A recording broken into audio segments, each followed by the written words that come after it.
E nessa quinta-feira, como tem acontecido nas últimas semanas, nós vamos dedicar a primeira parte do Todo Seu ao cenário de um Brasil melhor para todos nós. Infelizmente, o que deveria impulsionar nosso crescimento está nos afundando. Segundo o Banco Central, a nossa economia encolheu pelo quarto trimestre seguido. E as produções e vendas, por exemplo, de aço caíram, ao mesmo tempo em que a inflação continua batendo recordes. Então, pagar as contas, os impostos, está cada vez mais difícil. E assim o endividamento das famílias cresceu. E para piorar, nós, brasileiros, seguimos no pódio dos maiores pagadores de juros reais do planeta Terra. Os do cartão de crédito são uma maluquice. Subiram mais de 90% desde 2013. E eu vou dizer, as perspectivas não são as melhores, não.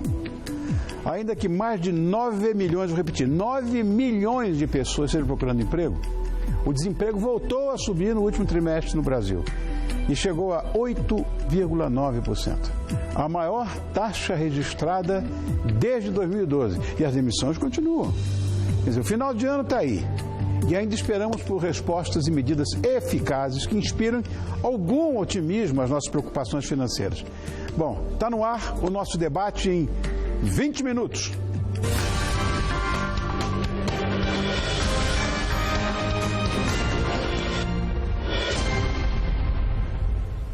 E, para tanto, recebemos o apresentador do Jornal da Gazeta, meu brother, competentíssimo jornalista Rodolfo Gamberini.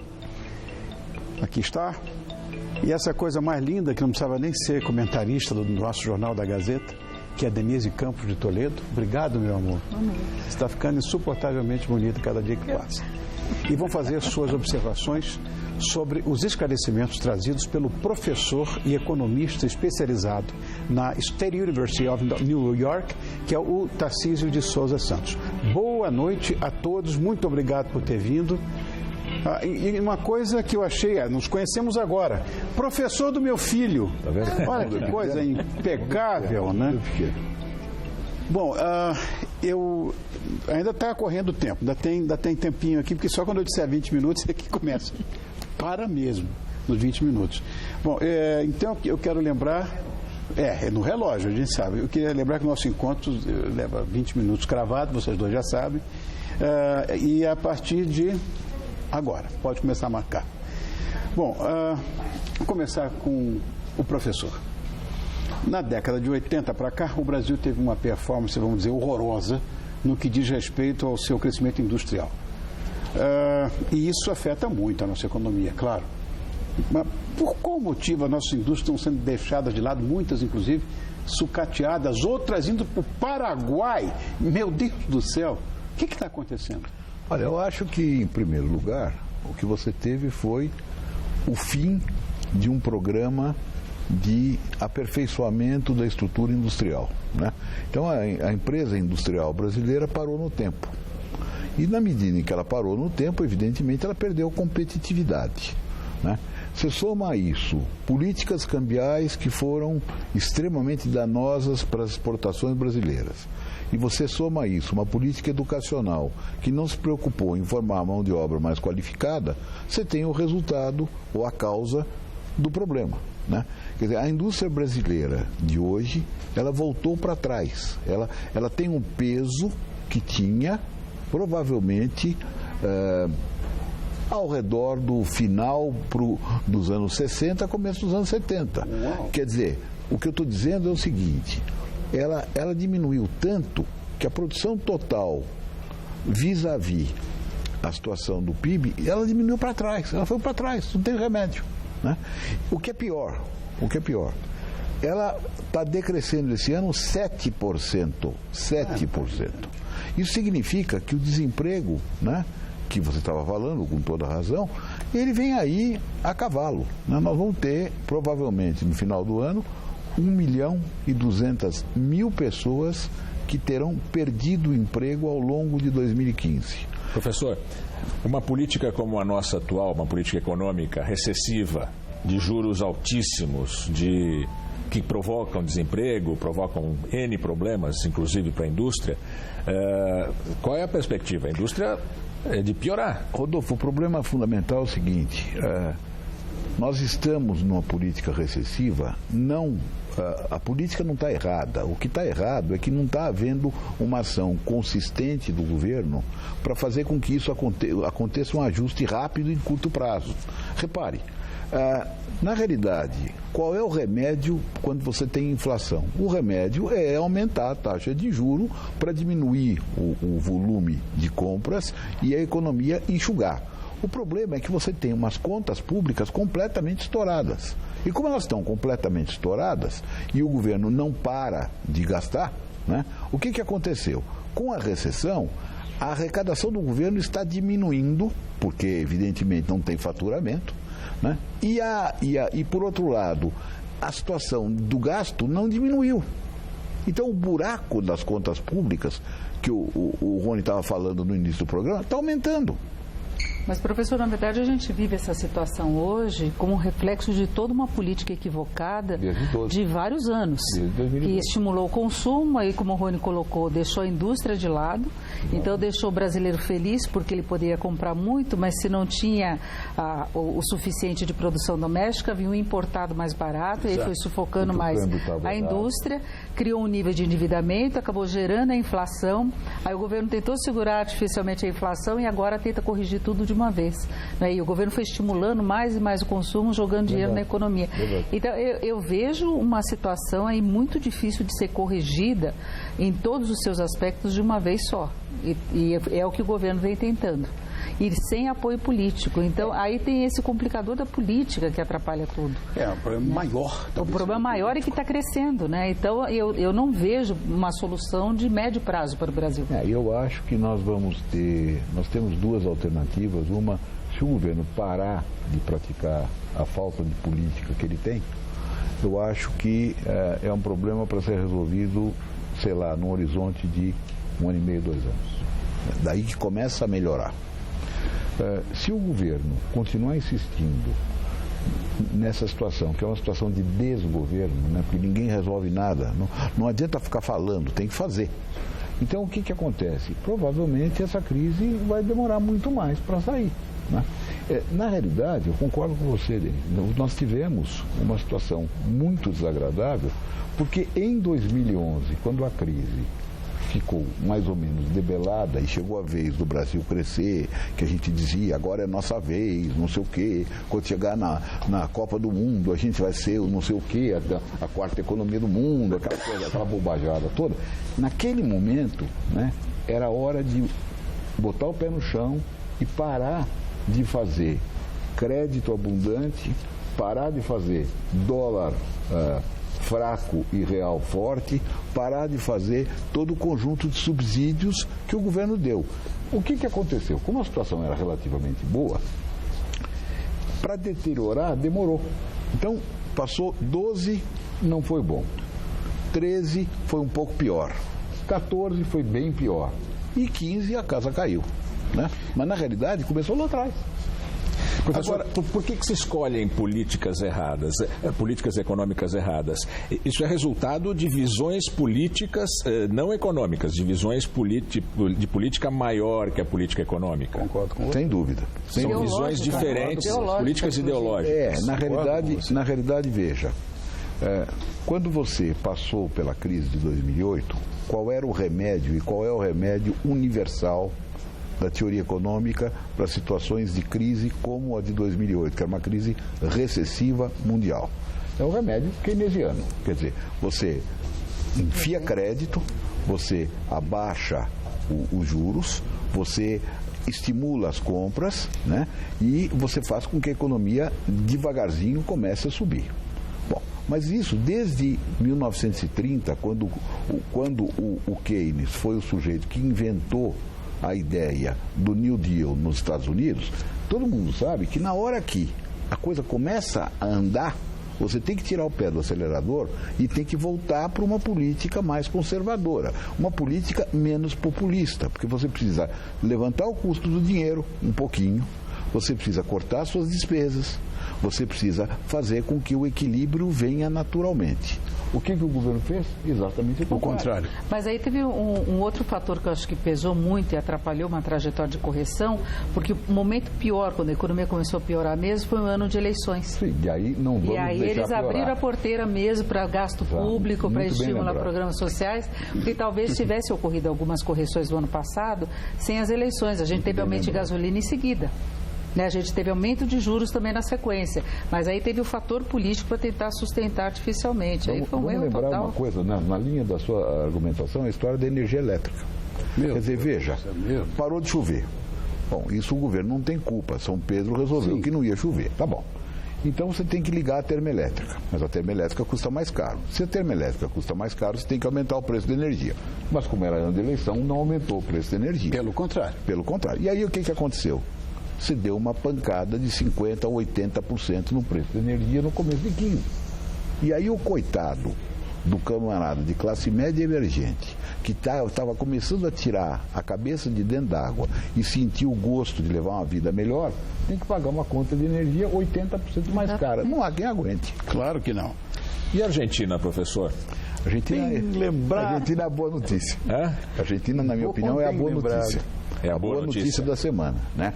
Porque quem sabe seja o começo, né, da racionalidade política e econômica na América Latina, na América do Sul, né? Quem sabe seja o começo do fim do bolivarianismo. Quer dizer, o Macri pode ser até gradualista nessa mudança, até que vai ser. Acho que ele vai ter que ser, né? Mas ele se elegeu prometendo ser a antítese dos governos peronistas, a gente sabe disso. Essa relação com a Venezuela vai mudar diametralmente, vai ser ótimo. Virada. Pois é. E outros países governados por... Aí vocês podem adjetivar o que vocês quiserem. E o que essas mudanças podem representar para o Brasil? Eu acho que é um excelente exemplo, né, de alguém que pega, se as coisas correrem como a gente imagina e torce, de alguém que pega um país numa situação muito difícil e que começa a construir uma política consistente, né?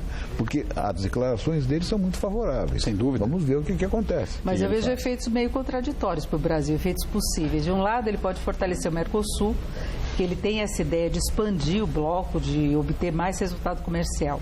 Só que, na medida em que a Argentina vá bem, ela vai ser uma concorrente forte do Brasil. Ela pode até importar mais do Brasil, mas ela vai concorrer. E ele já falou que quer abrir as conversas com Estados Unidos e China. Então já deixou muito claro que a Argentina pode assumir uma liderança aí e deixar o Brasil para trás. Vai se virar para o Pacífico também. Desculpe, nós perdemos o TPP, né? Pois é, isso é um absurdo, né? Mas em compensação, os países da África, todos esses estão bem com a gente. Vão muito bem, né? O senhor falou que a vitória do Macri, ela pode acabar com o bolivarianismo. Quando a gente faz um movimento de zoom out, de distanciamento dessa situação, o que a gente está discutindo, falando sobre, é, na verdade, a presença do Estado na economia. Qual é o papel do Estado na economia e o tamanho do Estado. É isso, né? É isso que nós estamos falando. Perfeitamente. Mas há defensores ferrenhos e com bons argumentos de que o Estado tem algum papel a desempenhar na economia. A visão liberal, neoliberal, é de que Estado mínimo, Estado nenhum. E existem outras correntes de pensamento que defendem um papel do Estado como regulador, como estimulador. O senhor acha esse papel do Estado maior uma besteira? Não, eu acho que a gente precisa tomar cuidado, porque o papel do Estado regulador não é o que as esquerdas brasileiras acham. Quer dizer, o Estado regulador é um Estado que nós queremos. Quer dizer, é o Estado das agências reguladoras. É um Estado que tem uma estrutura nos ministérios enxuta, mas que toma conta, com gente de alto nível, dos vários aspectos que estão sendo cuidados, né? O tipo de estrutura que a gente quer é uma estrutura, vamos dizer, não do Estado mínimo, mas do Estado eficiente. Então eu acho que eu acho que o que a esquerda faz no Brasil, e é uma visão muito antiga, porque na minha opinião essa história de esquerda e direita ficou completamente superada no mundo moderno. Mas isso é um anacronismo da maior... completamente superada. O que eu acho é o seguinte, quer dizer, esse pessoal tem a mania de achar, né, que é Estado mínimo, neoliberal e não sei o quê, né? E eles se consideram, entre aspas, keynesianos. Eu costumo dizer o seguinte, que o coitado do Lord Keynes deve virar na tumba de raiva, porque não era isso que ele era queria. um lorde de esquerda? Não era isso que ele queria. Não, vamos radicalizar então. O próprio Marx e Engels se viram no túmulo o tempo inteiro, porque o que eles disseram fizeram tudo ao contrário também. Falta eficiência para o Estado. A forma como você vai atuar, falta eficiência. E o Brasil, ele tem deixado completamente de lado essa preocupação com a eficiência de agências reguladoras. A própria formação do Ministério é muito mais um jogo político. Quando você pega o perfil dos ministros, é um perfil político e ainda é ligado a baixo clero, que não é nem o topo da política, a primeira linha, não é? Correto. Agora você que é menina, amanhã vai ser o tal do Black Friday. Estão bombardeando com o negócio de Black Brasil, Friday. Black Friday começa na quinta, né? Tem uma semana antes. Em alguns casos tem anúncio já a semana Black Friday. Essa moda pegou aqui no Brasil também e, quer dizer, imagina-se que o preço dos produtos vai abaixar. Muito desconto não existe. Tudo pela metade do dobro. Exatamente. Corretíssimo. Eu acho que nesse atual cenário aqui do nosso país, será que isso pode ajudar de alguma maneira, pelo menos de forma pífiazinha, mas ajudar um pouquinho? Pode ajudar um pouco o comércio, mas eu acho que pode prejudicar muito a população pela falta de controle. Eu acho muito arriscado, sabe? Sim. Porque as pessoas podem acabar comprando porque acham que estão fazendo um grande negócio, comprando muito barato e muitas vezes você compra o que você não precisa. Exatamente. E aí você usa o cartão de crédito que depois você não consegue pagar porque o aperto vai continuar. Jurinho básico. Aí você esquece que vai ter que pagar a conta de luz mais cara depois, e vai usar o cartão e atrás é aquele juro que você colocou. Então eu acho muito arriscado essas fases aí de grandes promoções. O melhor momento de fazer compra mesmo é depois da virada do ano. É a primeira semana depois do ano novo que as lojas fecham, fazem balanço e aí colocam para liquidação mesmo para desovar estoque. Não é essa promoção que você cria aquele clima consumista, não. E o Brasil não está no momento para isso, né? Claro. Outra coisa que a gente não pode esquecer, Rodolfo, perdão. Eu ia só lembrar uma coisa que a gente não pode esquecer é que todas as vezes que você tem uma subida de câmbio e uma desvalorização tão violenta como nós tivemos agora, os importadores e os comerciantes tendem a remarcar para baixo e apertar a margem para conseguir vender alguma coisa. Sim. Rodolfo, a gente estava falando agora, saindo do meu camarim e você saindo do seu. Essa história aqui, eu acho que aí sim, você imagina que as instituições estejam funcionando. O Supremo Tribunal Federal mandou prender no exercício de seu mandato um senador da República. E o Delcídio, na verdade, ele é o líder do governo no Senado. Quer dizer, exemplo, o líder da Câmara achou que isso deixou ele muito abalado. Que é uma questão inusitada, mas pode, segundo ele, paralisar o país. Eu ouvi isso hoje. O Eduardo Cunha disse isso? Não, o líder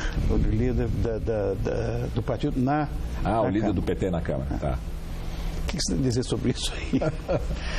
Não acho que paralise o país, não acho. Acho que ele foi preso, em primeiro lugar, porque falou mal dos ministros do Supremo. Isso é muito claro. A gravação dele, vou aqui citar uma frase do Lula, foi uma coisa de idiota. As coisas que ele falou são coisas de idiota. Só um idiota fala aquilo. A gravação não tem saída, né? Não tem saída. Era tudo muito louco, não é? Era uma situação de desespero. Claro. Que ele demonstrou, agora, não é? Virão desdobramentos. Em relação a essa coisa do idiota, assim.